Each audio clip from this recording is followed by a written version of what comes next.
2 Raja-Raja 16. Ahas Raja Yehuda. Dalam tahun ke-17 zaman Pekah bin Remalia, Ahas anak Yotam Raja Yehuda menjadi raja. Ahas berumur 20 tahun pada waktu itu ia menjadi raja, dan 16 tahun lamanya ia memerintah di Yerusalem.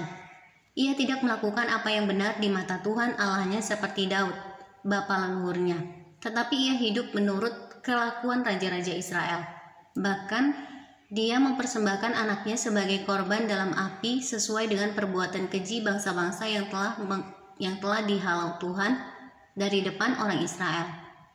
Ia mempersembahkan dan membakar korban di bukit-bukit pengorbanan dan di atas tempat-tempat yang tinggi dan di bawah setiap pohon yang rimbun.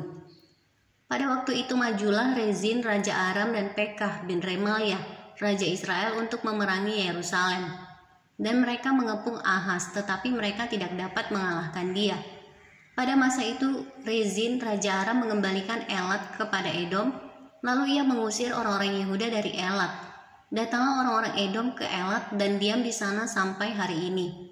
Ahas menyuruh utusan-utusan kepada Tiglat-Pileser Raja Asyur mengatakan, "Aku ini hambamu dan anakmu. Majulah dan selamatkanlah aku dari tangan Raja Aram dan dari tangan Raja Israel yang telah bangkit menyerang aku." Ahas mengambil perak dan emas yang terdapat dalam rumah Tuhan dan dalam perbendaharaan istana raja dan mengirimnya kepada Raja Asyur sebagai persembahan. Maka Raja Asyur mendengarkan permintaannya dan maju melawan Damsyik, merebutnya dan mengangkut penduduknya tertawan ke Kir, tetapi Rezin dibunuhnya. Sesudah itu pergilah Raja Ahas menemui Tiglat-Pileser Raja Asyur ke Damsyik. Setelah Raja Ahas melihat mezbah yang ada di Damsyik, dikirimnyalah kepada Imam Uria ukuran dan bagan mezbah itu menurut buatannya yang tepat. Lalu Imam Uria mendirikan mezbah tepat seperti keterangan yang dikirimkan Raja Ahas dari Damsyik. Demikianlah dibuat Imam Uria menjelang datangnya Raja Ahas dari Damsyik. Setelah raja pulang dari Damsyik, maka raja melihat mezbah itu. Lalu mendekatlah raja kepada mezbah itu, naik ke atasnya, membakar korban bakarannya dan korban sajiannya, mencurahkan korban curahan di atas mezbah itu, dan menyiramkan darah korban keselamatannya kepadanya. Tetapi ia menyuruh menggeser mezbah tembaga yang ada di hadapan Tuhan dari depan rumah Tuhan, dari antara mezbah baru dengan rumah itu, dan menaruhnya di sebelah utara mezbah baru itu.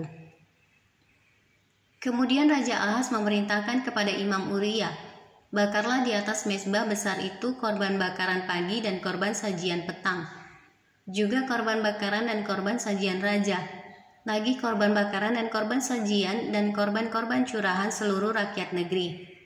Dan siramkanlah kepadanya segenap darah korban bakaran dan segenap darah korban sembelihan. Tetapi mezbah tembaga itu adalah urusanku." Lalu Imam Uria melakukan tepat seperti yang diperintahkan Raja Ahas.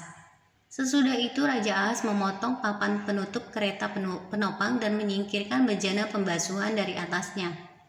Juga laut itu diturunkannya dari atas lembu tembaga yang mendukungnya dan ditaruhnya di atas alas batu.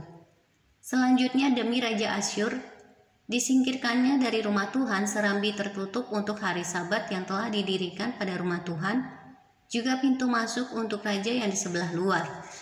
Selebihnya dari riwayat Ahas dan apa yang dilakukannya, bukankah semuanya itu tertulis dalam kitab sejarah Raja-Raja Yehuda? Kemudian Ahas mendapat perhentian bersama-sama dengan nenek moyangnya, dan ia dikuburkan di samping nenek moyangnya di kota Daud. Maka Hizkia anaknya menjadi raja menggantikan dia.